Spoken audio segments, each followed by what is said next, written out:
Mackenzie is dead and McCallie don't know it. McCallie is dead and Mackenzie don't know it. The both men are dead lying in the same bed. That's why they don't know that the other is dead.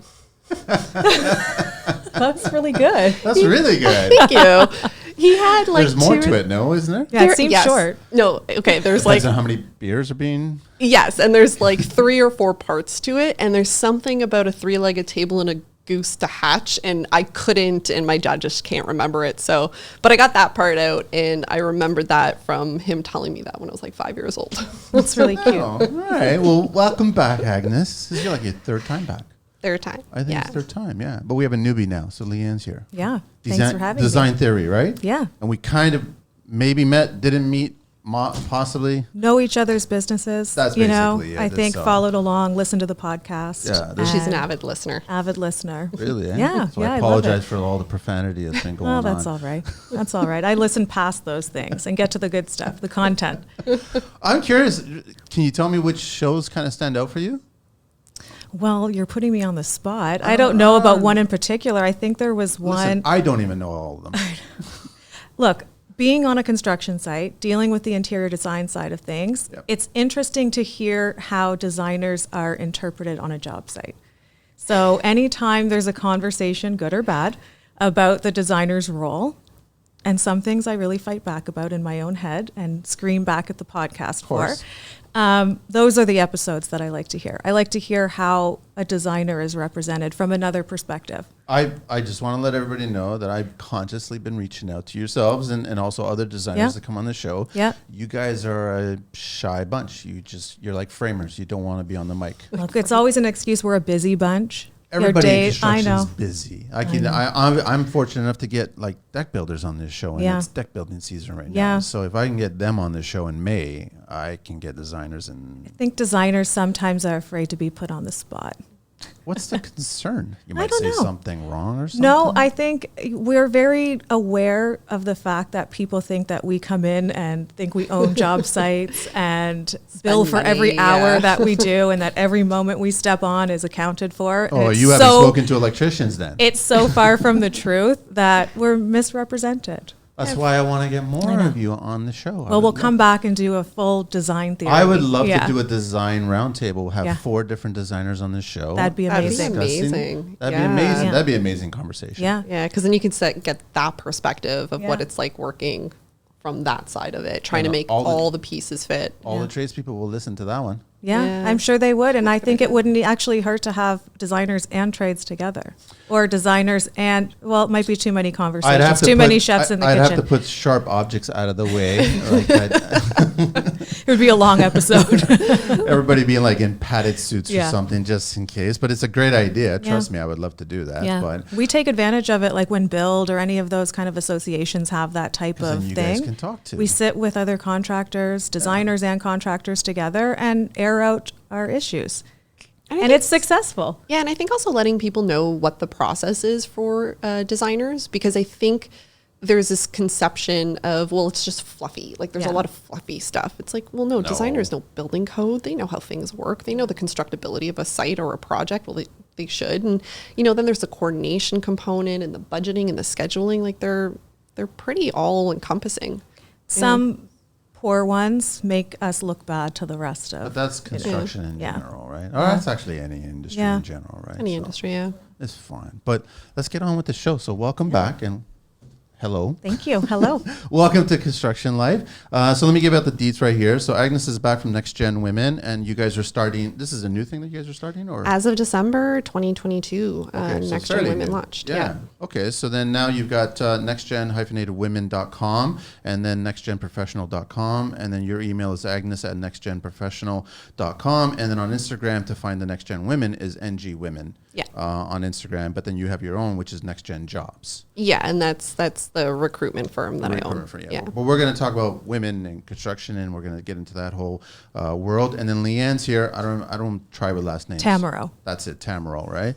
And then so you're a designer. It's designtheory.ca. Leanne at designtheory.ca, and on Instagram it's designtheory.ca. 12 years, okay. 12 years. 12 years. Yeah. Well, you guys knew each other from Halifax? This or you is guys the found story. each other here? No. This is the story. Take it away. The origin story. The origin. So Leanne and I met about 12 years ago, and Leanne's actually the first person to hire me into construction.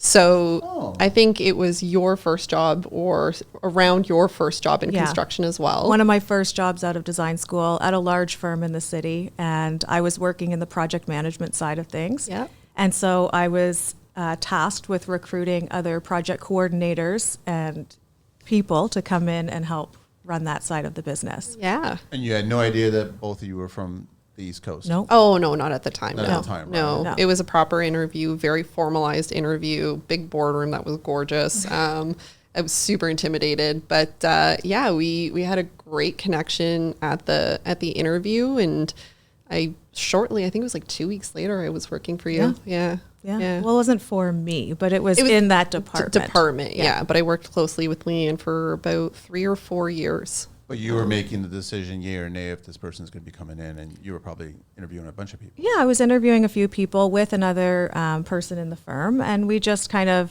because Agnes her role was going to work so closely with my role, it was to make sure that personality-wise and comfort level was there. So Yeah. she was great. Yeah, and that was fun. And we had a lot, like starting off in design or starting off in construction, knowing that you've got somebody who's kind of going through the weeds with you. Yep. I remember, just not really knowing what I was doing really at a project coordinator level, being like, hey, so you asked me to do this. Can you support me or help me? And she was great at that. She's really great at explaining things. So it worked out well. And then you guys figured out that East Coast, and I think that came a little bit later. That actually came like further down the road when after I had left that firm and started my own company with my business partner Adolfina. We both came out of that firm together, and Agnes and I always stayed in touch. There was just like a connection there, and we're like, let's not let this slide. Let's stay in touch. And we've both been like from the very beginning networkers, and we love building relationships, connecting, all of those kind of things. And so we stayed in touch. And time passed and would come and go, and we'd see each other, and that was the start of a really supportive business relationship. We both, I think, throughout the last after you left, you had ventured off and became an entrepreneur, and I thought that was like the scariest thing ever. I was like, oh my God, what is she doing? Like, this is just crazy. And you were super successful at it, so kudos to you for that. And then I got my opportunity to go out on my own and be an entrepreneur. And she was my backbone for that. Because, you're asking questions that are really organic because every entrepreneur has their own journey and goes through kind of, again, the weeds on different things. And I'd go to her and say, I'm starting this new venture, or I'm doing this new idea, or I'm doing this new project. Have you been through that? Have you experienced something like that? So we had a lot of this sort of mutual support. And I feel like you would come to me with some questions, concerns. So I think there's a bit of respect that we have for each other's opinions. So she's probably my first phone call on like speed dial when something hits the fan, like, oh my God. But both ways, like it's turned out to be this relationship where we kind of admire each other, and so because we admire each other and our drive and all the things that we're trying to do, we have a bazillion ideas all the time. We're the person that we go to help say, is this real? Like, is this something that could actually happen? Or are we crazy? Like, what are we thinking about? The amount of times over a glass of wine, I'm like, so just spitballing here. What if? And she's like, oh my God. glass or bottles? Let's go with the latter. Yeah, let's go with the latter. Always. So we're going to talk a lot about what you guys are doing now, which is amazing. So we want to get into that. But before we get into that, I just want to do a couple of shout outs. So first of all, I'm wearing Carlo from Effective Electrical, his t-shirt, because he does a lot of Kohler generators. So a lot of people didn't know that Kohler does generators. I did not know that. But they do. And they also do lawnmower engines and all that. I did know that. I have a Kohler I did not know that. Yeah, so I'm wearing his tee. And then I also wanted to do a shout out to Sean Sellis of Sellis Renovation. So Sean's a huge supporter of the show. He does amazing work. He's out in the Milton, Guelph area. You can get him on IG under Sean Sellis Renovations. And also you can email him at info@SeanSellisRenovations.com. And you can hear his story on this show on show number 319. Hope all's well, Sean. Now, where do you guys want to begin? Well, we'll tell you a little bit about NextGen Women. So in December, so the last podcast that I did with you. Yeah. And I think I may have told you this, but she was the first phone call that I received. I think you mentioned it on the show briefly, but you didn't Yeah. So I had this into it. idea of like, oh, like something's going to happen, but Yeah. there was no concept there. And Leanne had called me, I think the day after, and you sent me a screenshot and she's like, oh my God, I'm listening to you. Like you're Yeah. on the podcast. I told you I actively listen. You didn't even tell me. I kept it so low key. Yeah. And so when it had happened and when we had the conversation, and Leanne knows this, I was a mess afterwards. You mentioned that in an email. Yeah, I was just such an emotional mess afterwards. And I think what had happened was there was this disconnect between what I was saying and what I truly believed in versus what I was actually doing. So the progression I was having on that front. So right after she had sent me that screenshot, I think it was like 2 days later, I said, so I'm launching NextGen Women. Do you want to do it with me? And she's just like, yeah. Where do we start? Yeah. Like, how do we do this? Like, let's get it together. Let's put some bones together. So I think I called the lawyer, got the paperwork written up. And it was actually because of that kind of inconsistency I felt after your show, because I feel so passionate about this, where, you know, it just gave me the kick in the butt that I needed to actually do something. What was the pitch that you gave Leanne? I don't think I gave you a pitch. Or did you just describe a bunch of things at one time and just said, this is what we could do. We could totally pull this off. I think it was more like, this is kind of the idea. This is the shell. And as soon as she mentioned the idea of women in construction, it's been something on my mind for so long. And the fact that we had each other to support during our phases of working in construction at different types of construction, it's always been front of mind that not everybody has that. And it's such a great industry. We love this industry. I love being on a construction site. I love being around trades. I love learning little bits and pieces from all the different professionals. And to think that more women could have a part in this and not have to be like the typical what everybody thinks women in construction is. There's so many roles that can happen. There's so many roles for people that we wanted to open it up. And so immediately, it's always been kind of on my mind too, and timing just worked out. It's like, let's do it. I wouldn't say it's just women. I think just in general, there's that stigma in construction. Totally. That Yeah. people don't necessarily want to partner or share Yeah. great ideas. Yeah. I'll share little simple ideas, but I don't want to take it any further than that. And the unfortunate thing is a lot of great ideas probably just get shelved. They're lost. Yeah. Yeah. Because we can't find the right person to work with. And I think that construction, you guys will probably attest to this, it's a collaborative effort. Yeah. Oh, 100%. It's not a one person going in and just take care of all this stuff. No. You still need a huge team attached to you. You start with a second person, but then you grow. I from always said construction was a domino game.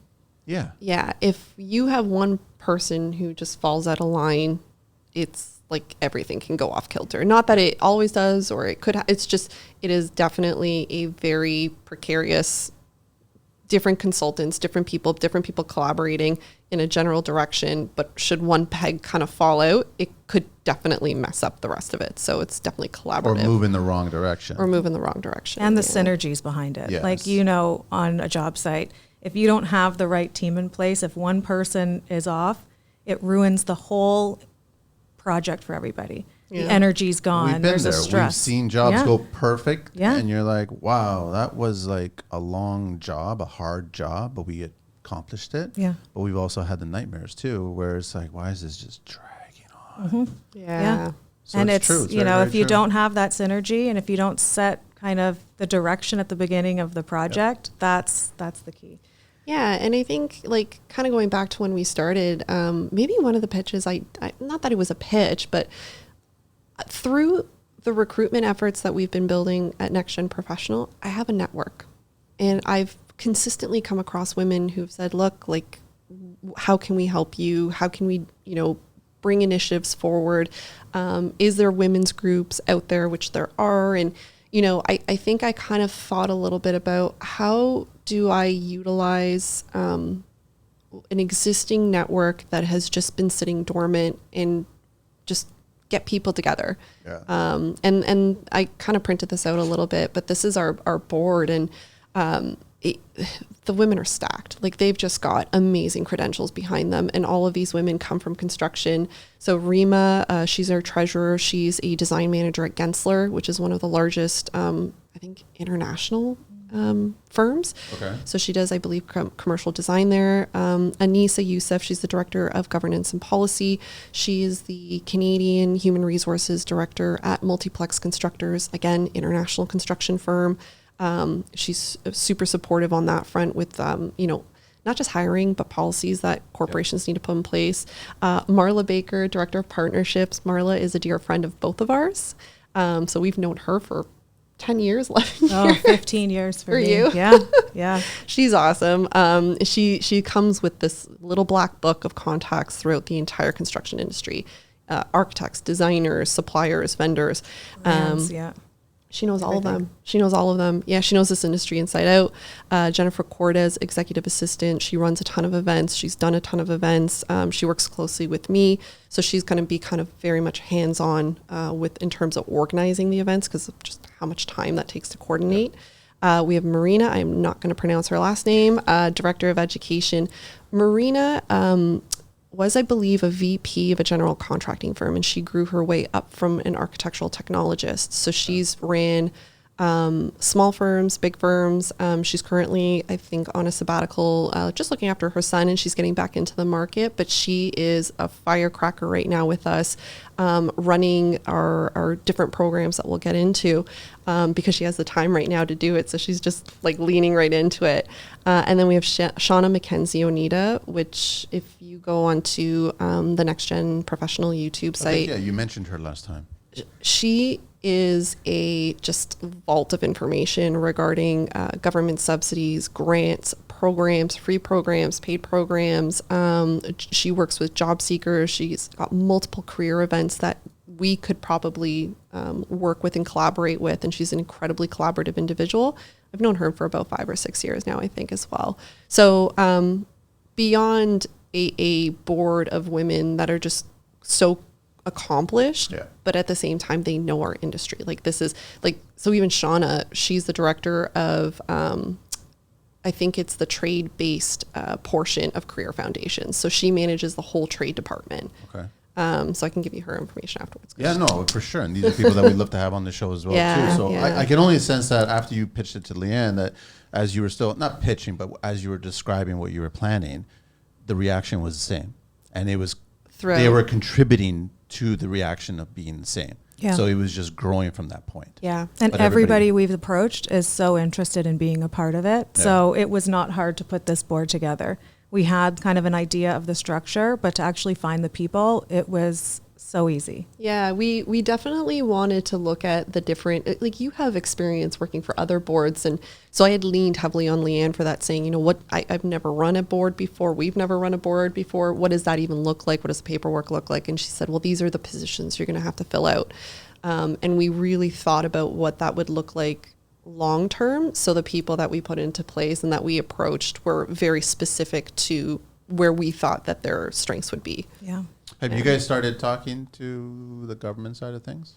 No, we've gone because we haven't. You can sense that I'm not a huge fan of the government side of things. Just saying. No, you know that will be on our radar right now because it's our first year launching, and we've actually got.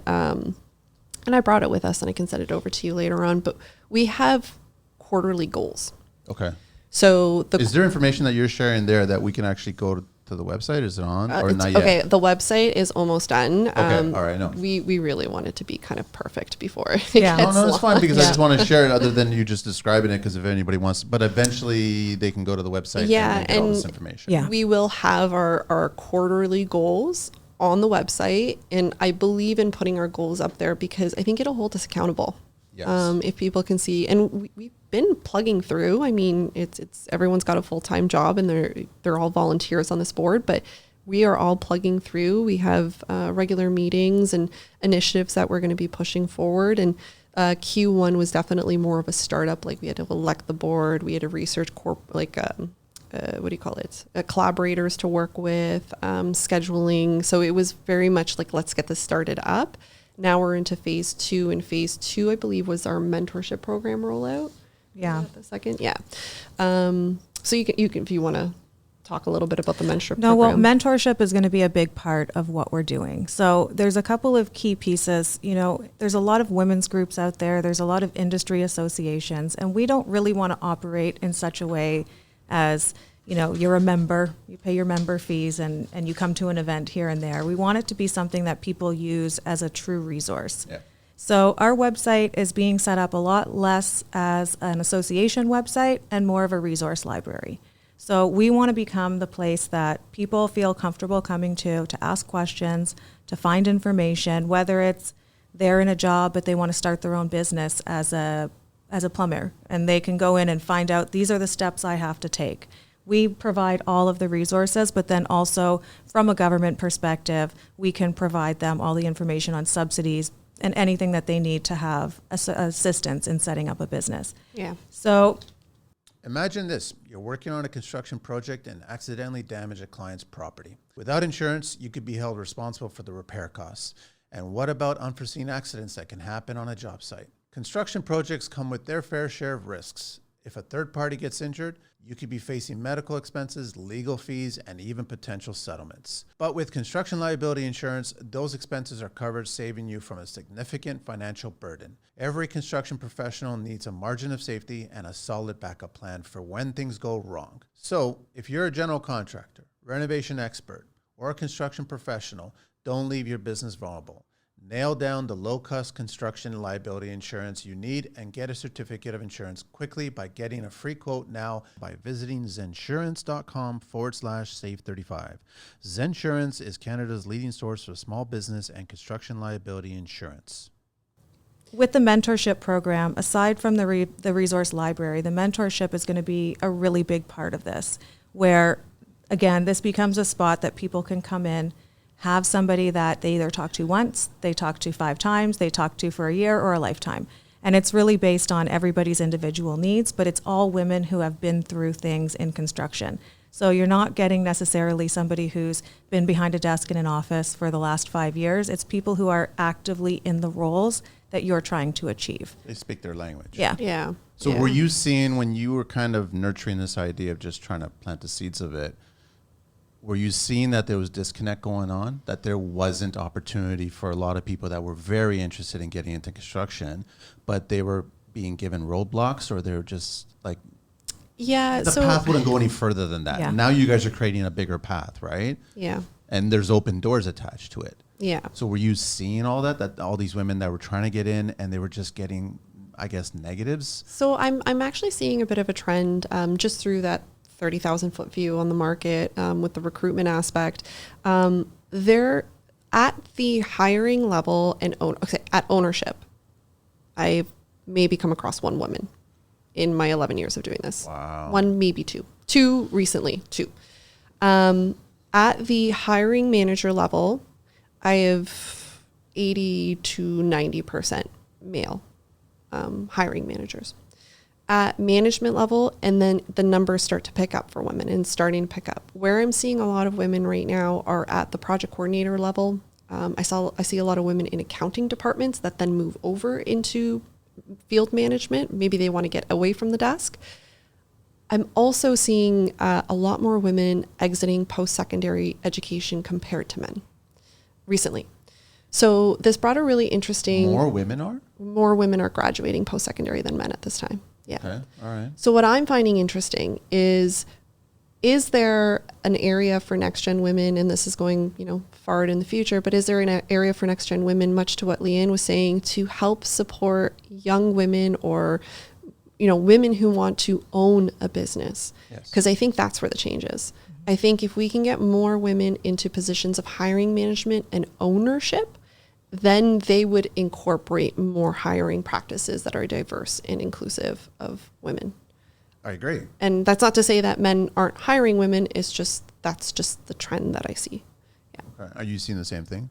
Yeah, I would say so. I think, one of the things that, just to add to what Agnes was saying, when there's a lot of male energy in an office, we don't want to come in and be like, we're NextGen Women, we're trying to disrupt, what it is. We want this to be an inclusive place for everybody. Yep. So we want men to feel comfortable coming into our resource as well. We want men to come to Absolutely. our events. We want men to network with our group of people, because this isn't about this man and this woman, this person or that person. It's about who's great for a job, who has the resources to get into a position that they're comfortable in and that they want to grow in, and how do we get to that point without isolating anybody.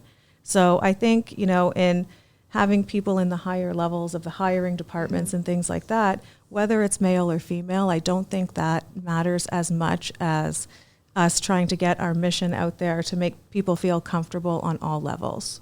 You're just looking to tradespeople. Tradespeople. You're not looking to tradesmen or tradeswomen. You're just looking to tradespeople. Tradespeople. That was probably one of our first conversations. I actually distinctly remember that, where we said this is not about us versus them. Yeah. This is about us making a change that's collaborative and comfortable for all parties involved, because it will take all sides to make something work. So what is the word on the street? Like, I understand that, and I agree with you that the women need to get into those managerials so then they can start hiring more and getting into that. But are the women still wanting to get into the actual trades themselves and work their way up? So that if they start as a plumber or electrician or what have you, and then they'll eventually own a plumbing business, electrical business, and so on.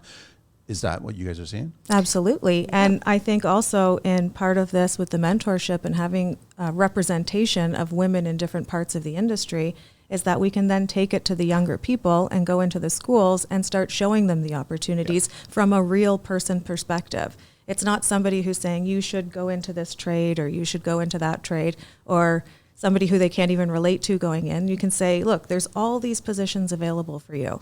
There's all of this money out there for you to have. It's a very lucrative business if you want it to be, and here's the path to get there. I'm a big fan of every person that gets into construction should get their feet wet at all levels of construction, so you can at least have a conversation with the person that's coming in that you're trying to hire or you want to work with. Yeah. So instead of just getting right to the top, and I mean, for lack of a better situation, it was just handed down to me by my dad or mom or whoever started the business, right? Like, I think they should just have a little bit of sweat equity in the game, and then they can relate more to the people in there. Well, there's a couple of my clients, I think there's like 2 or 3 of my clients that do an interesting process, and it's called job shadowing. So what they do is they have a individual who starts within the organization, and they are given pathways within the organization to just try other roles. Just try it. Good. So if you start off as a project coordinator and you're like, hey, I'm really good with numbers, well, try estimating. Or like, I really like the site, go into site super. And the idea is somebody can try a different pathway, and they might come back to the same one and say, that wasn't for me, but at least they tried it, and at least they're staying within your organization. Yep. Mm-hmm.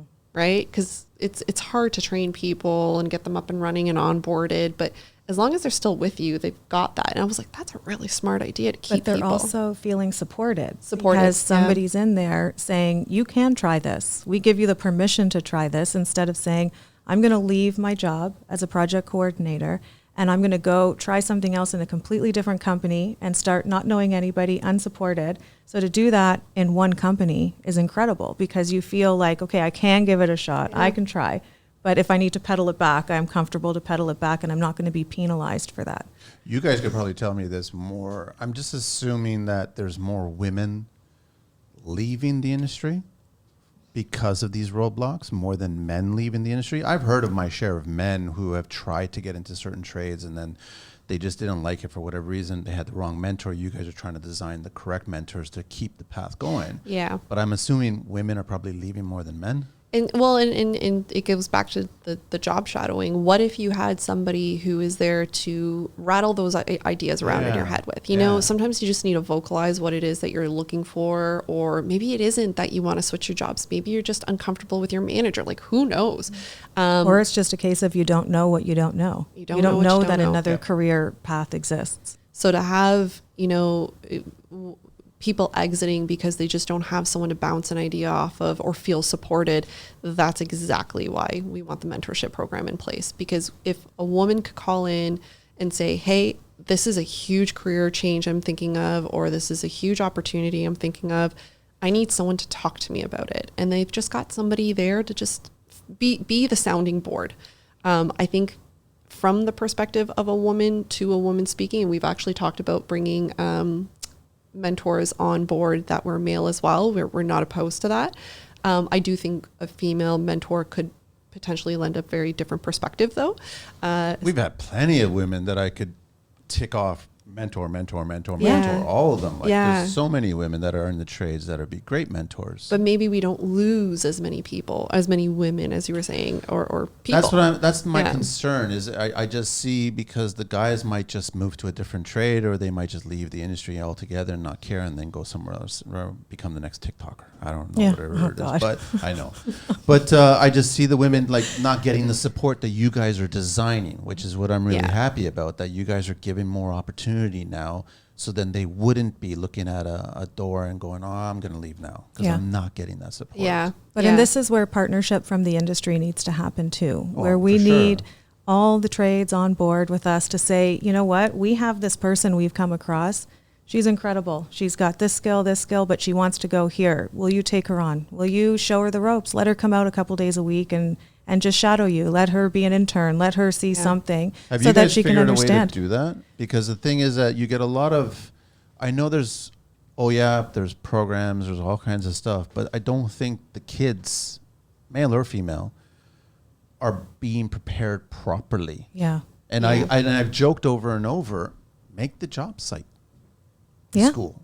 Yeah. Like Yeah. the shadowing Get a thing. credit for that. But then you get businesses that have given a try to these programs, government. That's why I'm not a huge fan. But and it didn't work out. Like they just didn't see the potential behind it, and they just said it became more of a headache instead of. Yeah. But I think we have to have a lot more patience as business owners. I think we do, and I also think there's a personal element that's lost when it's through a government program, like an application that goes through a government program. The personal part is lost, and we're trying to keep this very personal. We're trying to match people with the right teams. So we're looking at it as not just like, oh, there's this name on this piece of paper, it's going to go to this person. Yeah. We're going to look at it and say, okay, well, you know what, the personality of this team, the way they work, seems really aligned with this Go with girl. this business, Let's this go person. together. Yeah. It's actually a fairly formalized program, comparative, I think, to some mentorship programs that we've seen. We do have applications for both the mentors and the mentees. They have to go through an approval process. The mentors will be trained on how to be a mentor. So they will be given tools on how to pull and tease out conversation pieces that are relevant. I know more than a share of tradesmen that need to be taught that class. Well, and you know what? It's so funny that you said that. I remember working, Including myself. I'll put myself in that boat. I remember working, I don't think it's around anymore, the Ontario College of Trades. I was doing some research with them in terms of the apprenticeship program and this passing down of knowledge, because that's what the apprenticeship program is. It's for someone to learn through a journeyman that they will then absorb knowledge. And the Ontario College of Trades at the time, I forget his name now, but I was speaking with the guy, and he was saying they're having a problem with people mentoring. There really doesn't seem to be that desire to want to pass that information down. So they put together, and it was so funny because I had picked it up, this binder, and it was like this big, and it had all these CDs in it, and it was like, we just dropped these off at job sites, and I was like, great. Did it come with matches? Has great information, exactly. And it's like, if you can't get them to organically deal with their apprentice that they're supposed to be working beside, like where do you think they're going to be watching these videos and reading these books? And so I was thinking about this mentorship program. Why don't we give these mentors the tools that they feel comfortable being a mentor and that they have a backbone to go to when they're up against a situation with a potential mentee where it's like, I don't actually know what advice to give this person, because we're only human. So I think that's what we're talking about. It's personable. It's collaborative. We're working together. We're trying to help people one at a time if we can help one at a time, because those people will eventually help other people and they'll help other people. It's like a spider web, right? So how do you get it to... But construction's like that. So it's like the moment you put a tradesperson, and I'm going to say more tradesmen, because I think tradeswomen are better at this than men. The moment you ask them, write out the steps to teach this person. Yeah. They're confused as hell. But if they just put them into their scenario and then walk them through the steps and show them A, B, C, by the end of the day, they just learned how to do a task on a job site, and Yeah. they didn't have to write down all the steps that's involved with it. But Yeah. that's the nature of construction. I mean, we see it Yeah. every day in our lives. We have a process. It's written down on a piece of paper. We follow the process. We check off the steps, but no project actually falls into those No. steps perfectly every time. There's always movement and there's always swaying, and every project is different. So if you're not there witnessing it firsthand, there's no way to learn. That's no way to learn. Yeah. Let me do a little history in construction. So it's you guys are officially calling it NG Women. NextGen Women. NextGen Women. NextGen Women. Okay, but on Instagram it's NG Women. NextGen Women wasn't available, or no? I don't remember. Okay. Yeah. Social media is not my thing. Social media is a tombstone. I can't talk about it because I use it. What is the history behind construction, guys? Construction is an ancient human activity that dates as far back as how far back you guys think construction goes? Oh, Construction? Something to do with BC.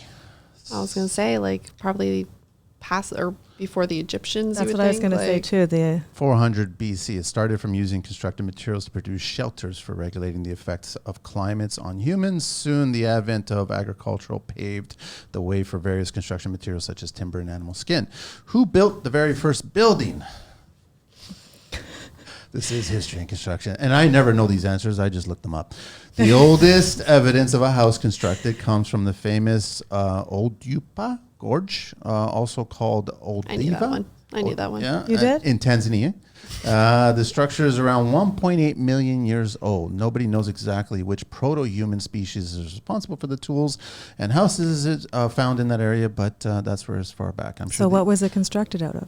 I don't know. Probably mud and stuff like that. You gotta have to ask the electricians because they were there. When did construction start in Canada? The first major public work to be started in Canada was the Grenville Canal on Ottawa River. Began in 1819, and it was ready for use by 1834. There's the government from 1819 to 1834. That's how long that project Yeah. took. Nothing's changed. But No. that was probably normal at the time, right? Like construction.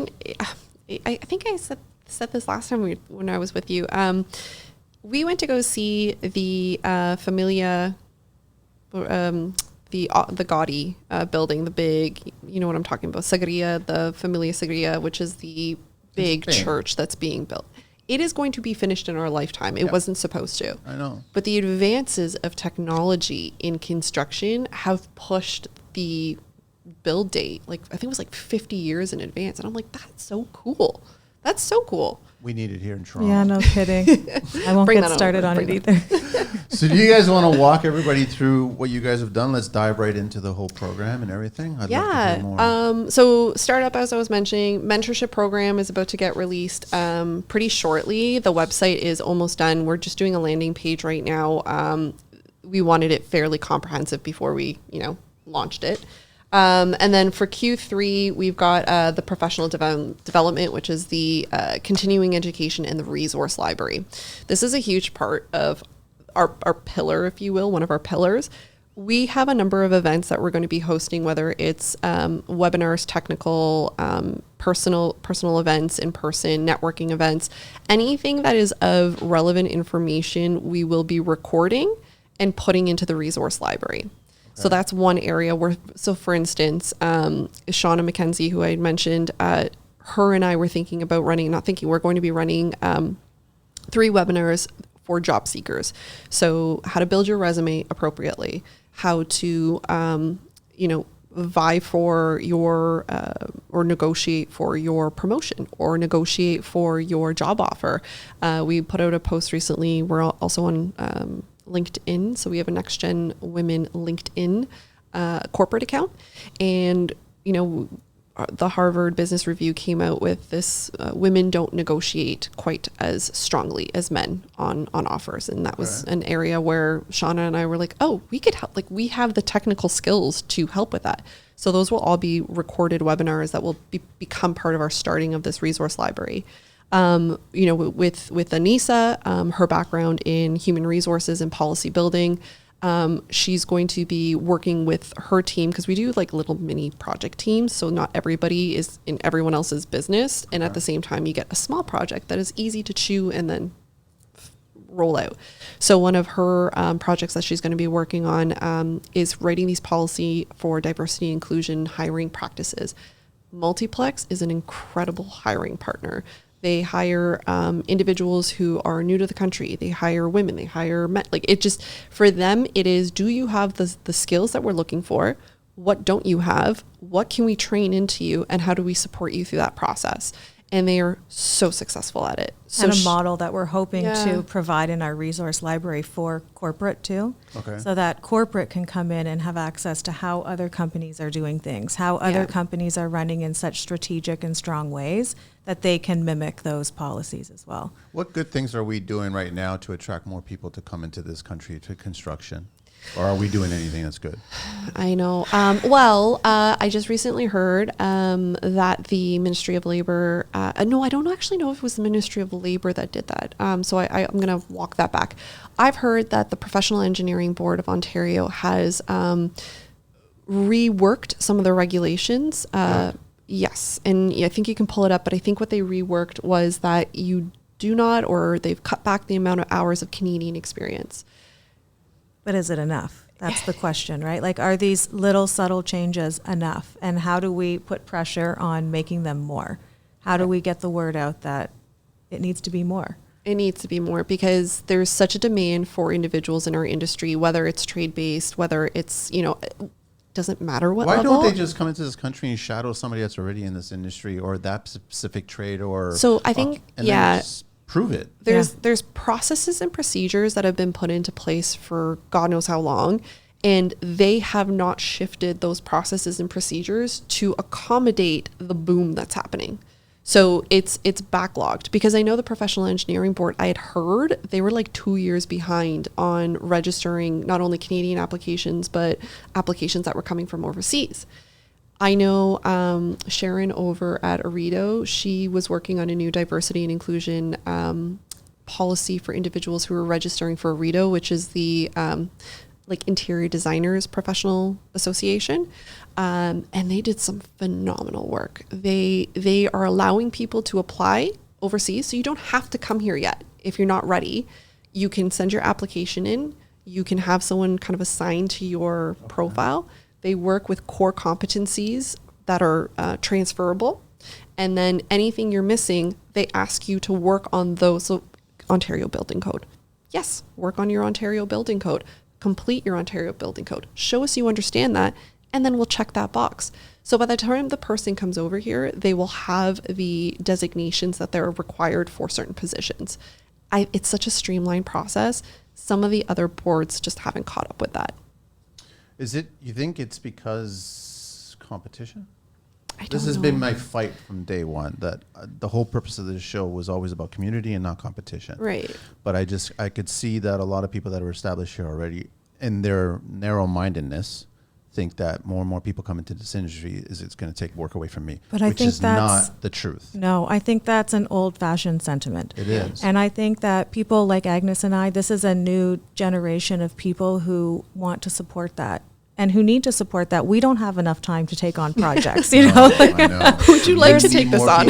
When you say there's enough work for everyone, there is enough work for everyone. And if, again, this government thing with the housing comes in and all this kind of stuff, I don't know how that's ever going to become something that is viable if we don't have people's feet on the ground. You need the workforce first. Yeah. Right? I'm waiting for that media soundbite to happen. But so we need those people. We need, whether they come from outside of this country or all over this country and move to different provinces. But I think that's something that, we, again, Leanne and I have talked about, how do we elicit change? How do we make change?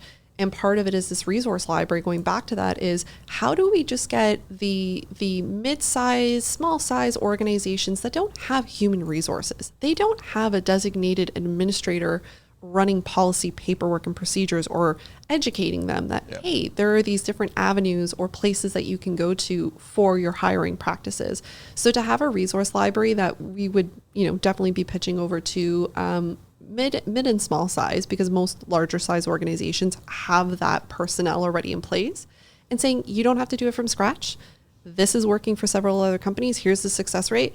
This is how we're going to help you implement it. Sometimes it's just too overwhelming to start from the beginning. You go, oh, well, I'd love to do that. I'd love to put this program in place. I'd love to sponsor workers to come over. I'd love to have more inclusion and diversity in my staff or in my site.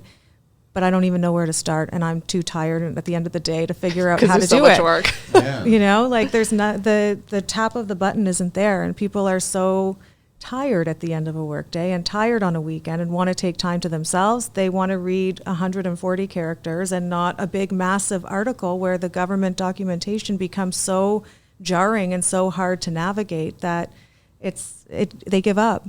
Do you guys have a date when you guys are launching the website? Because I mean, probably in a couple of weeks. Okay, so Yeah. perfect. Yeah, we're So close. basically, when we post this show, realistically, when we post this show, the website should be up and running. Should be up and running, yeah. Right. So, Yeah. and the website is, I already shared it, didn't I? NextGen-Women. Yeah, nextgen-women.com. Okay, so I was just curious about that because then people could actually start looking at the resources, right? Yeah, and we're going to have a calendar of events. I think we have a summer social that we're working on right now. So that's going to be great, sponsored by some industry events. I don't want to say it yet just because we're still in the works with it. Wine or just food? I think both. Both. Why would we have just one?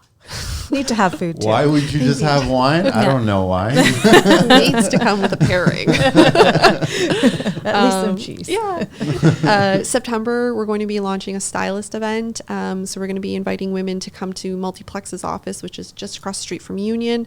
I love this idea. This was an idea that was pitched by one of our board members where we're going to have stylists come in, get your hair done, get in front of a camera and get a professional photo taken that's then emailed to you with how to build a LinkedIn profile. So, you got all the information plus the professional headshot, which they cost so much money now to get that all touched up. And then it's also a networking event. So if you want to come, if you want to get this photo completed, that's great. All the information's there for you. But at the same time, you're going to be able to meet the board as well as meet other individuals. And start stepping up your professional game. Yeah. I think that's really important. And LinkedIn, 99% of hiring managers and recruiters will look at your LinkedIn first before they venture off into your resume. Is that same for tradespeople as well? A lot of tradespeople are not on LinkedIn, but I still think you should. I tell people over and over, just get on LinkedIn. Yeah. And it's not a social media platform. No, it's a business. Yeah. Just strictly professional. I know there's a couple of people that, have come to me for advice for building their LinkedIn. And I said, do not use it as a platform to articulate your opinion on a political matter or on a social matter. Sure. That's not where you want to do what you're doing that. on the weekend. It's not for that. Not relevant. And the issue I think becomes is when a hiring manager sees that if you're the perfect fit for the job, but you're running on the blue team and they're running on the red team, even if you guys got along, that might skew. Yep. That might skew it. It will for sure. So it's just keep it professional. It's basically a living, breathing resume. Have you guys set goals? I'm assuming. Yeah. So those are our quarterly goals. No, but regarding people trying to get, because we know that the percentage of women that are in construction right now versus men, and we obviously want to see these numbers start to change. And we haven't really quantified it with numbers. We just want to see change happen. Okay. So I don't know if it would be beneficial to us to actually say we need this to hit this percentage. I don't know if we can necessarily put that number into reality. No, it's far more important to find the personalities that connect with the companies that work together so then they can have a thriving career at that point. That's it. And we need people to sign on to what we're doing. We need people to feel comfortable to reach out to us, tradespeople, general contractors, large corporations, to feel comfortable to reach out to us and say, look, this sounds like a great idea. I'd love to be connected with somebody. It's a community thing. We need it to stay active as a community and to be something that everybody wants to be a part of. So how does it begin? You get a business owner reach out to you? Yeah.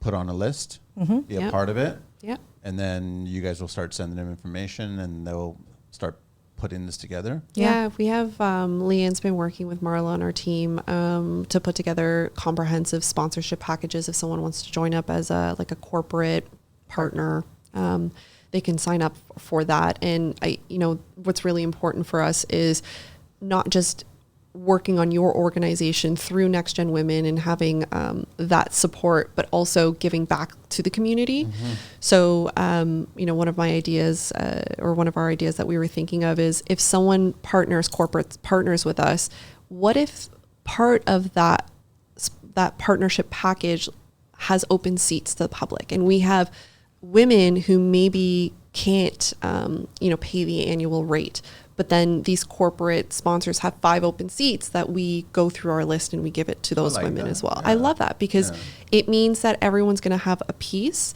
Everyone's going to be able to be supported. And then we can actually say to an organization, hey, FYI, your annual partnership package that you just put together allowed 5 of these women to go through.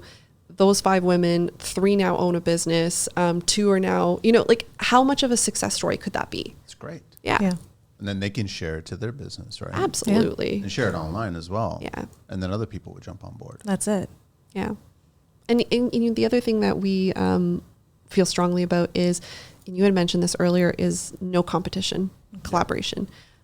We don't care if we work with other women's groups. We don't care if we work with other not-for-profits. It's getting the job done. If we can all share together and we can all participate together and share each other's work. And Rise tomorrow is having a networking event, 101. And Rise is the Women of Renewable Industries and Sustainable Energy. But it's happening tomorrow, right? It's happening tomorrow, yeah. So this show kind of works like the DeLorean. I would love to get to the point where we start doing live shows. So the show happened. The show happened already. Sorry, guys. I loved it because we met them at a networking event. They're going to have another event. Well, absolutely. Yeah.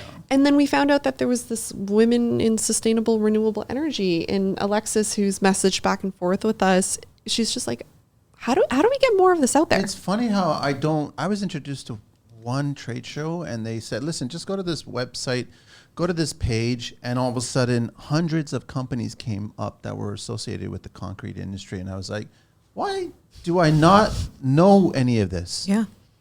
So is it just bad marketing, or people are not being told? Or the problem is that every little group that there is for each part of the construction industry are so isolated in themselves that they're open up. That's what we're hoping to do. That's where our partnership with all of these places, all of these associations can be like one hub. Maybe, part of our resource library gets built out into collaborative associations, so you can come in and see, here's the whole list of 400 associations in GTA. And I think that this one sounds like something that would suit me. And maybe I'm going to go check out one of their events. Let me check in with NextGen Women and see if anybody else is going to go to this event or if anybody else wants to, and put it on the page, and off they go, and they can network and meet somebody. So it's really, that's the collaboration we're hoping to have. We're not competing with other women's associations, other construction associations. We want to be partners. How do you guys juggle it? Because obviously everybody has a day job. You're volunteering now. You're getting people to come on board to help out.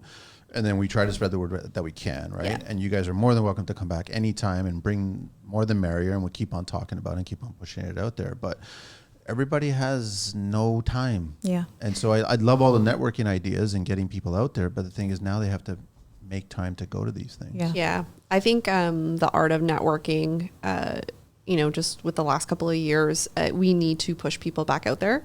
There's an etiquette. There is not a process, but there's just a flow to conversation, to organic conversation. So going to events, hosting events, really encouraging people to go out, not just to our events, but get out to other events. Yeah. You do not know the opportunity that might knock on your door when you meet just the right person. I got invited. Marla ran an event, and I was just telling Leanne before we sat down, this wonderful woman sat next to me at brunch, and she runs a lot of diversity and inclusion social media practices for designers. And so she's hosting this incredible event that's going to take place in the middle of June for branding yourself as a designer. And I'm just like, I would never have met this woman before, and she's just so interesting, and she's got so much ideas, and now she wants to kind of work with us. And it just because we sat down to brunch together, because I happened to say yes to an RSVP. So, but you could say yes to the RSVP. So one of the things we're trying to do is have events at not just cocktail hour. The events are going to be many, and they're going to be at all different points in the day and of the week. And even so much as, because this is a women-focused initiative, trying to make some of them family friendly. Yeah. So that, maybe a Saturday morning, there's something and kids can go and color on the table or have an activity, supervised activity, and the moms can network, Yeah. So really trying to be comprehensive and thinking about how can people get out? If people only have a weekend to get out, well, how can they do that and not feel isolated and left out? And I think, again, that's part of the problem with the industry. Women tend to have a little bit more of a stricter schedule, a little bit more of a responsibility of childcare, whatever it may be. That's changing. Things are changing, but gradually. And so women feel like, well, I can't get into that workforce because there are these type of things. There's after hours. I'm expected to network. I'm expected to go to something. And they feel like, well, if I can't do it, I'm not even going to try. I'm going to feel left out. I'm going to feel like people are judging me because I can't attend anything. But it's like construction. If we actually sat down and told ourselves of everything that we had to do and everything that's potentially going to happen wrong and we have to fix, we wouldn't even get started. So when it comes to the scheduling, you start scheduling it. You start planning it. It's part of your workday now. Yeah. You just fit it in. Sneak away from the job site for a couple hours and go to this event and say hello. Give yourself an excuse to listen. Great meeting you. Like maybe tell yourself, I want to meet 2 people. Yeah. Go in there and focus on 2 people. And then say hello, talk briefly, maybe connect, and then go back to the job site. But even if you work for a company like this, it's easy as us, we all work for ourselves, so we have a little more flexibility and freedom to just do whatever we want to do within reason. Sometimes people who are employed, they don't feel like they have the ability to say, look, I think this is really beneficial for our company. If I can head out to this event, I'll learn something, I'll bring some information back. So the more that we can outline in our activities and in our events that this is something that's very important information, that they're going to learn something, then, we would encourage people to go back and say to their bosses, this is something that's going to benefit the company as a whole, I'd like to go. And I would tell you 9 times out of 10, an employer would say, fantastic, because I would love to learn that, but I don't have the time to go as an owner, or it's not something that I would feel comfortable going to. Please go on my behalf and bring back the information to me. You're totally Shows right. are taking Teach initiative everybody. as well, yeah. Or you can always do it our way, where we're just like, I'll do the Timmy's run and come back 2 hours later. Yeah. You'll get away with it the first time, but then you bring the information back. Yeah. And I then encourage you my value. staff to do it all the time. Yeah. Anything that interests them, that interests you, go. Enjoy it, Yeah. bring back information, Because meet somebody. the long term is beneficial. Yeah. Like it's just Yeah. going to make What if you things- meet someone at the event That's what I and mean. they're your next hire? There's somebody you're like, you go back to your boss and he's like, we have that position opening up. I just met somebody. Yeah. They're perfect. I basically just interviewed them. Right? Like you just don't know the opportunities. But much to Leanne's point, I think giving accessibility was really important for us. So we'll have we have webinars. There will be online focus. There will be in-person focus, and then throughout the day as well as a family focus. You guys are also going to be focusing on resolutions? If certain situations come up, or how do you fix? We all make mistakes in construction, so it's just like, What do you mean resolutions? I don't know. You're a new person in the industry, and all of a sudden you're getting started, and maybe you made a mistake. Oh, and yes. How to That, handle that other than run? You know what I mean? Like how do That comes down to having the mentor. Somebody that you can go to, even if it's an open dialogue, not a dedicated mentor, an open dialogue of, oh God, I think I've done something wrong. I think I'm going to get in trouble. How do I fix this just before? stop right there. This is what we're going to do. Yeah, we've been there. Yes. Yeah. This is what we did. Don't worry about it. It'll get fixed. Yeah. Typically, nobody's dying. Yeah, so having that, open line of communication too, where it's kind of like a board that you can go to that people will respond. An Yeah. open line of communication. Have you guys come up with a list of questions that could be asked of mentors that want to be mentors? Oh, absolutely. Yeah. Yeah. It's going to, like I mentioned, a formalized application Yeah. form is going to be going on and it comes with a code of ethics. We want our mentors to represent NextGen Women to a very professional capacity. So we have them signing off on a code of ethics as well. And then as well on the mentee side, right? Like we want to make sure that the mentors are also getting the best out of the mentees. So to maybe that application form also teases out some of the topics they wish to discuss so someone can prep beforehand, which is part of this, formalized program that we're trying to put together. All right. Let me do a little bit of OBC, guys. Let me do some OBC talk. What are the 7 steps of construction? Like I said, I don't know these. I just make them up.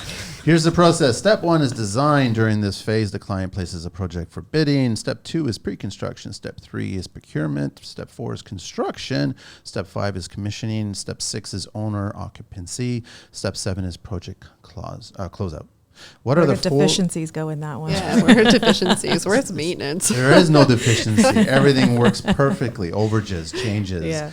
What are the 4 basic types of construction? There are 4 major types of construction, with each one having its own characteristics and requirements. They include the following: residential building, institutional and commercial buildings, specialized industrial construction, and infrastructure and heavy construction. I probably could have answered that one. I just assume people don't know. That's all. Where do you guys want to go from here now? I made a couple of. You guys have lots of notes there. Please share them. I did. Thank you.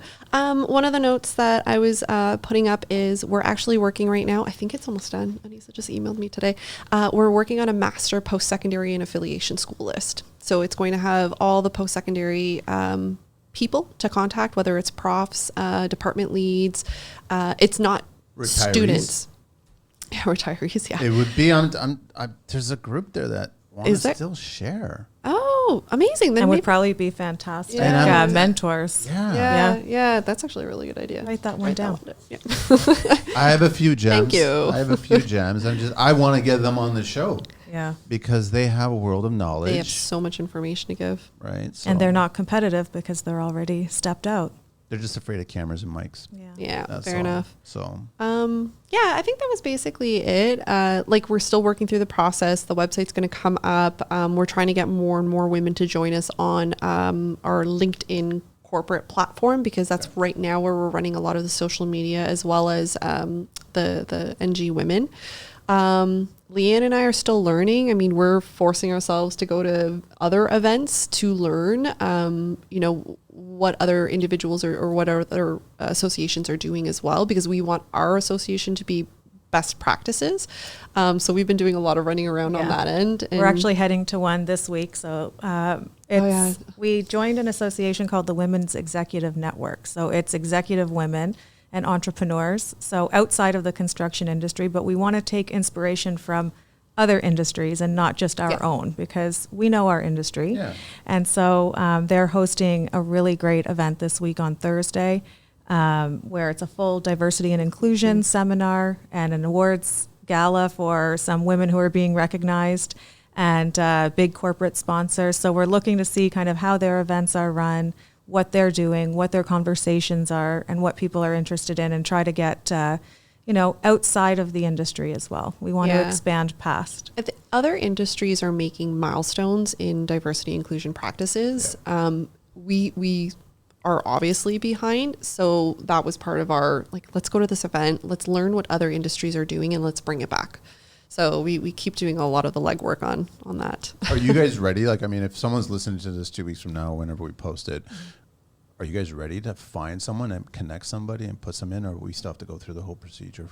No, I think that we could be up and running. We've got mentors that we're already looking at and talking to. 2 weeks, probably not. 3-4 weeks if they want to come on down and start registering for the website. Yeah, I think we're at that phase where we're just about ready to push everything out the door. Yeah. I'm just saying it because if someone is interested and they want to get involved and they'd like to have someone come on board, because they might be having interesting projects that would be perfect. Like when I had students, I was approached in my earlier years. I had people that were connected to certain schools, George Brown or what have you, and they're like, listen, would you mind, can I bring a few? By all means, bring them all. I don't care. But I wasn't showing them the broom. I was showing them the techniques that we were doing. I was showing them specifically the future of construction. Yeah. I have a full-time hire right now that came from one of those representatives at George Brown College, reached out, said, we have students. Are you interested in internships, summer internships? Yeah. And it turned out to be one of the best hires we've ever had. So it works. Those methods work, and it's just a matter of getting it out there. So in the meantime, right now, before we're ready to fully launch, which will probably likely be in July, we have a landing page at the website, and you can just pop in your email address. You're on the list. When we're ready to blast it out, it'll get out to you, and everything will go live from there. But in the meantime, too, if there's any questions about how to become a mentor, there's interest in it, we can harbor those questions now and just go direct. And every trade is open. Like Everybody's Everything's welcome. open. Everything is open. And we have had a couple of groups already approach us just from the partnership side, like corporate partnership side. So if anyone's interested in just collaborating with us, we have the annual packages that Leanne and Marla are working on, as well as we've been working with this idea of like a promotional partner. And I love that idea because if someone's not really willing to commit to an entire year or a big package, we can sit there and say, hey, we got this like little mini project, you know, it's going to cost X amount of dollars, but it's going to benefit 4 or 5 people, 10, 15 people. And it's a mini project. Have you spoken to them yet or what? To who? Call? I was like, We've got a list. we got a list. I'm just saying, everyone's got a list. But I mean, these are conversations that certain corporate would be interested in. Oh, absolutely. Right? Yeah, That's why, yeah. so it's good. Yeah, We're- we want the membership to be accessible for everybody. So the more corporate sponsors that we have or corporate partners we have, the more people can be involved in it by way of those, shared memberships and, decreasing the amount that we need to charge for an annual membership. So the more that we can have support from the corporate community, the better off it'll be for everybody. Yeah. How are the kids? There is the stereotype. I'm not a fan of stereotypes. Like everyone just dismisses kids that come into construction right away. But how are the kids that you guys see? Like, For me, I think the pendulum has swung so far in another direction that it's just now starting to kind of come back. I think that the idea of, the entitlement and all these things, kids don't want to work, I think that's not true. I think that there's always going to be those people, whether they're kids or adults, who are lazy and want everything handed to them. But if you find people, if you look for the right people, they're there. They want to work. They want to do good work. They want to build their careers from the ground up. And they're not looking to start at senior role when they know that they're just coming out of school. They're willing to put in the legwork. They just want something. They want a comfortable workplace. That's the one thing that's a little bit different than maybe our generation where, you go in, you dig down, you do your work, you put your head down. They maybe want it just a little bit more comfortable. And in all fairness, that's probably fine.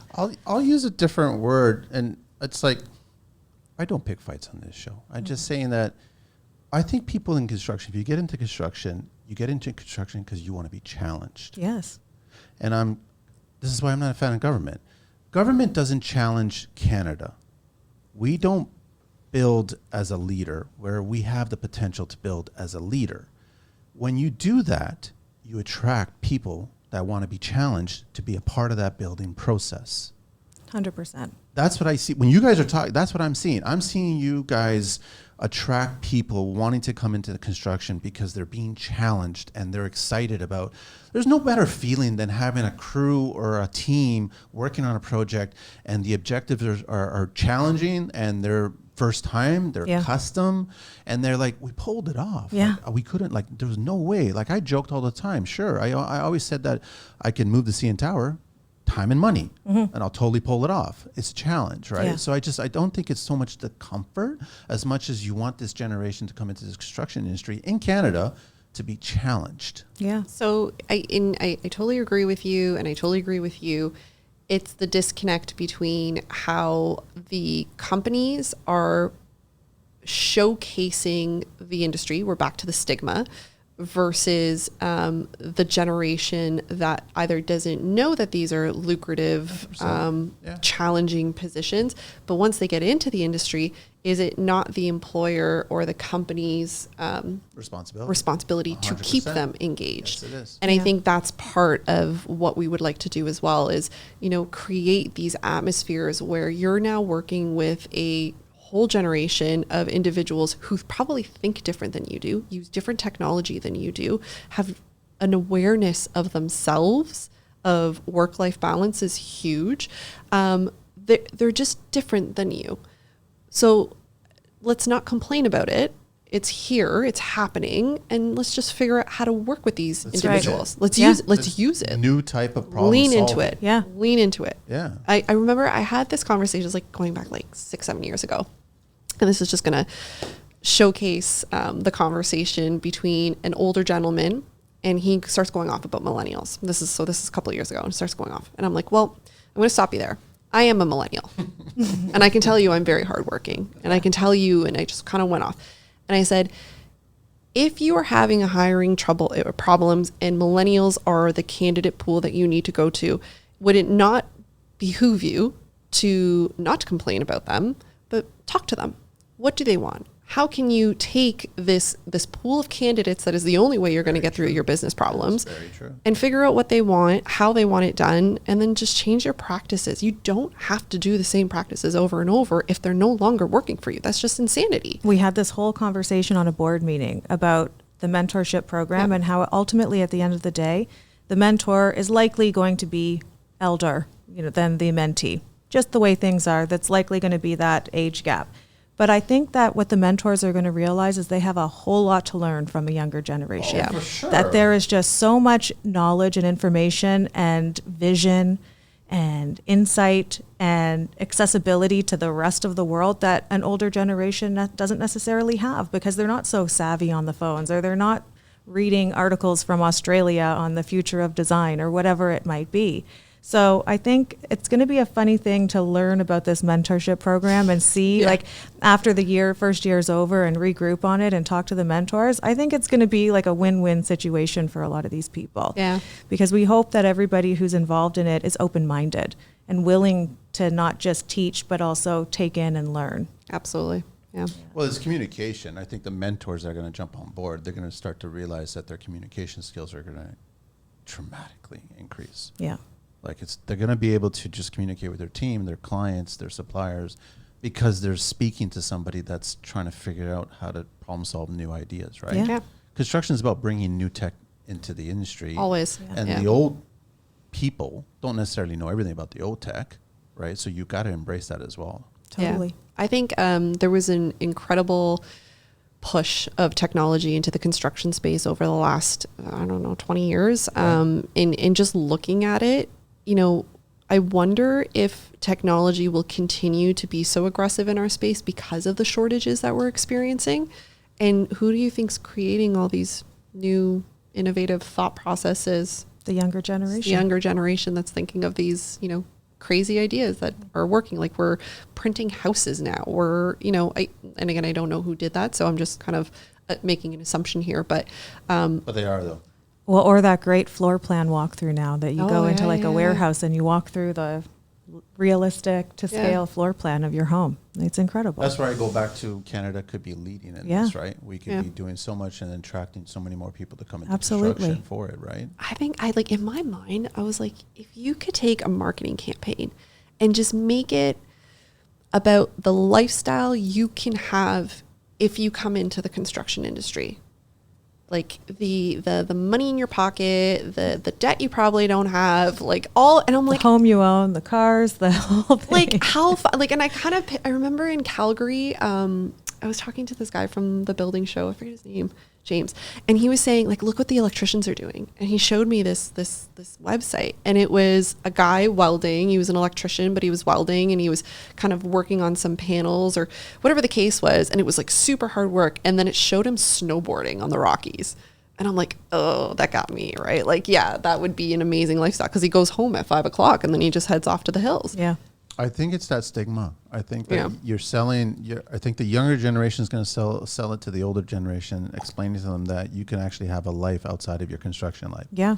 Because we're so consumed. And I've told this for the last 2 years when all the craziness was going on, and I was hearing so many people, relationships, marriages falling apart and stuff like that.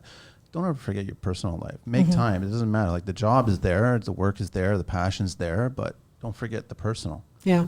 Focus on that as well too. So I think that the younger generation has a better grasp of that because they figured out the task on site. That's the awareness. Faster. Yeah. And that's what we want. I want to be taught that. Yeah, that's all it is. Yeah. You tell any 20, 30-year-old, you have to work 12 hours a day, but I'm only going to be paying you like your base salary. They know how to do the math to find out that you're paying them less than minimum wage, right? Like, you can't get over their head anymore. But if they can figure out that 12 and 4 and still achieve the scope. An overage and the scope. Then that means I actually just made you money in your business because you charged for 12, but it was done in 4 and it was completed sooner. You started another it just keeps on going. Yeah. That's Dominoes, right. as we talked about in the beginning, right? That's right. That's what they're going to educate us, and then we'll teach them the tricks on the sites, right? I coach a lot of candidates that go through interviews, and for interesting hybrid style positions, so like a position that's really new to a company, they've never had this person before, I will tell them to bring a business proposal with them to the interview. You're new in this position. You've got some ideas. They're looking for someone who's outside of the box thinking. Show them you can think outside of the box. Bring a business proposal. How are you going to save them money? How are you going to, like, it goes so much better when somebody can showcase, I might not work the 10, 12 hours, but I guarantee I can get this job done. And here's how. And here's the layout. I love that Kevin, I think it was on Tools in the Trade program, out by you guys, out by you. He was always saying to the younger gen, you guys are a brand. Yeah. Like when you walk in there, you guys are a brand. So start selling yourself as a brand, right? And you have skills, and then that's how it is. That's how it begins. Yeah. So I guess it's a little intimidating for anybody who's coming into construction for the first time, and you see all these professional. Well, it is an intimidating industry. It is, yeah. There's a lot of moving parts, not the people, just the whole process of construction. It can be intimidating. It is, but when I was in there, I didn't know everything, and I still don't know everything, Yeah. but I just wasn't afraid to ask questions, so then I could know everything, and then I'll still figure out how to ask more questions to learn something new. The day you stop having questions, you're dead, right? Like that's the kind of the way you have to think about it. I don't know everything. I've done it for a long time in my role, and I've built a great business. But every day there's something that stumps me. Every day. And that's when you call me. Yeah. But now you guys have a board to answer for everybody. So everyone's got an answer. Everyone's got a question. You keep on bouncing. That's what I love about it, is like you're bouncing ideas off each other. Oh, yeah. Yeah, we're super collaborative. And I think we know when to put our foot down and work through a project versus when the ideas start to fly. We want this to take off. We want this to go quickly so we can get people through it, but we also want the quality there as well of the program. And just looking at the entire board, and I'm so proud of everybody on the board, they motor. They get their ideas out with all the strengths that they have, and then they motor. And when something isn't going right, respectfully, we have a conversation about it. Yeah. You know, there's no egos. There's nothing that's coming to the table that's combative. Yeah. It's Communications stops a lot of. But it also stops wasting a lot of time, and we're all very busy women who don't have a lot of time. I want to ask you guys a question as I get into Green Book talk here. I've never asked this question. I don't really even think I've asked this question of the men that have been on this show. Is what type of safety boots you guys wear? Not pink ones. No, I didn't assume that. But is there a particular brand that you guys go towards? Honestly, I could list a million brands of shoes. I have no clue what the brand my shoe is. It's just there. It's just there. That's it. Yeah, anything that's comfortable. And we're in the middle of a move, and I don't have my safety shoes anymore. So I probably left them on site somewhere. That's what I just learned. What are the top 4 construction hazards? Any? Fall from heights. Fall's number 1. Electricity. Number 2. Okay, hold on. Hazardous. Something hazardous. Tools, something with tools. Cutting off your finger. Caught in would be number 4. Okay. And stuck by. Stuck by. Ooh. Oh. So I love how they kind of just generalize, and you can just paint that whole Picasso right there on everything, everything. associated with that, basically, right? But I mean, all training materials will cover the 4 hazards seen regularly on construction sites, and will focus on the methods to recognize and prevent any of these common hazards. Mm-hmm. That's the reason why. So I just wanted to share just on BC, we're going out west now. In 2021, 58% of workers injured were male, 42% were female. And the average age of workers injured on the job was 42. Oh. Not the youngins. It hits you at any point. Maybe it's at that stage you start to get a little too comfortable. 12% of workers injured were under the age of 25. Mm-hmm. Yeah. So they're being a lot more preventative, which is great. What is a construction site checklist? Construction checklist details specific information of activities and phases in your project. Construction checklist can categorize particular items, materials, equipment, tasks, etc. in a more meticulous manner. Construction checklists break down complex activities into simple, actionable components. Again, communication. Yeah, that's it. Seems to be the basis of everything. We're getting close to wrapping up because I got to ask you the 12 questions. You've already done this, so you're all good with that. Oh, just me? Yeah. Oh, dear. I sang.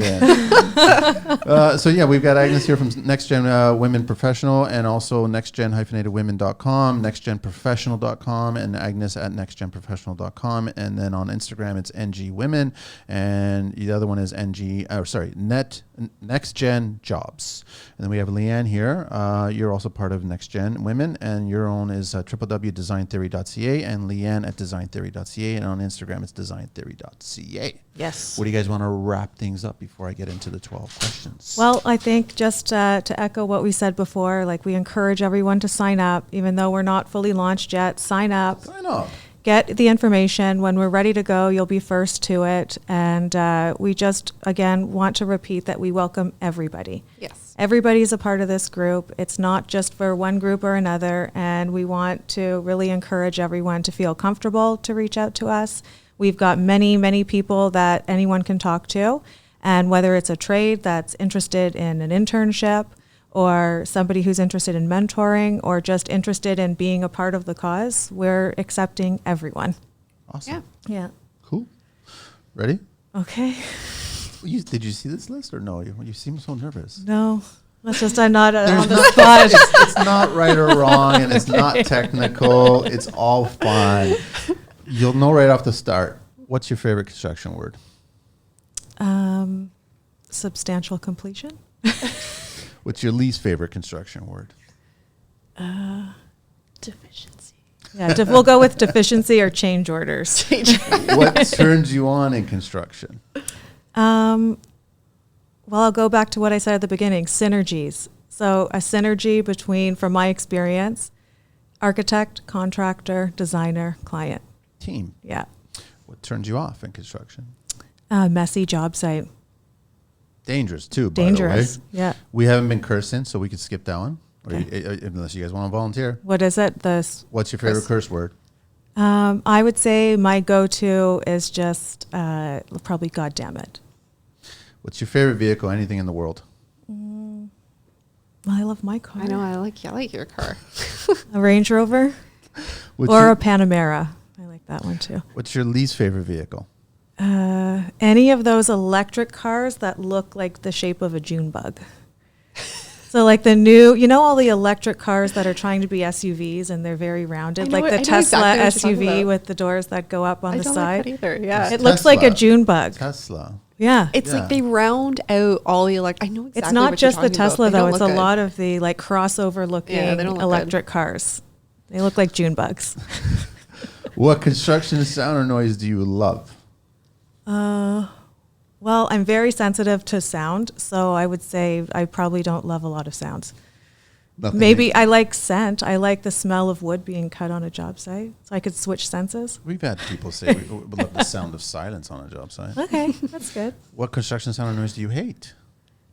Well, a lot, but I think maybe the reversing truck when it takes too long and the beeping, that tone really drives Someone in there. should just put a beat to it. Huh? Yeah, I know. It's the pitch. Just lay down. Just lay a beat to it. It's always happening when you're in the middle of a conversation. You're trying to sort something out, and it's just so distracting, and But it if it was goes a on beat, forever. then you can kind of go with it a little I can bit. see your eye twitching when that Oh my happens. God, Like, I hate sound. What profession other than your own would you like to attempt one day, Leanne? Probably law. Dun, dun, dun. Yeah. You're very diplomatic. You'd be good at that. I like law, lobbyist, something like you're that. Very diplomatic. What profession would you never want to do? Oh, that's easy. Anything with little children. No early childhood education. I think we have an award here for you somewhere. No. And the last question, if heaven exists, what would you like to hear God say when you arrive at those pearly gates? Oh, God. Here's your dog. Meet my dog. That's a good one. Oliver. Little Ollie. What kind of dog was it? He's like a Havanese Jack Russell Terrier so mix. cute. He's my so best pal. cute. Yeah, best pal. Thank you, guys. Thank you. Thank you. Thank you so much. This is Yeah. great. Yeah. It's going to be amazing in a month's time. And Yeah. anybody will hopefully in a couple of weeks to be out, and then people can go online and Yeah. sign up. We're and, super excited about this. and just Yeah. get it started. Yeah. So again, it's the website is www.nextgen-women.com. Yeah. To Great. sign up, right? Yeah. Yeah. That's it. Thank so much. Thank you. Angeline, we're out of here.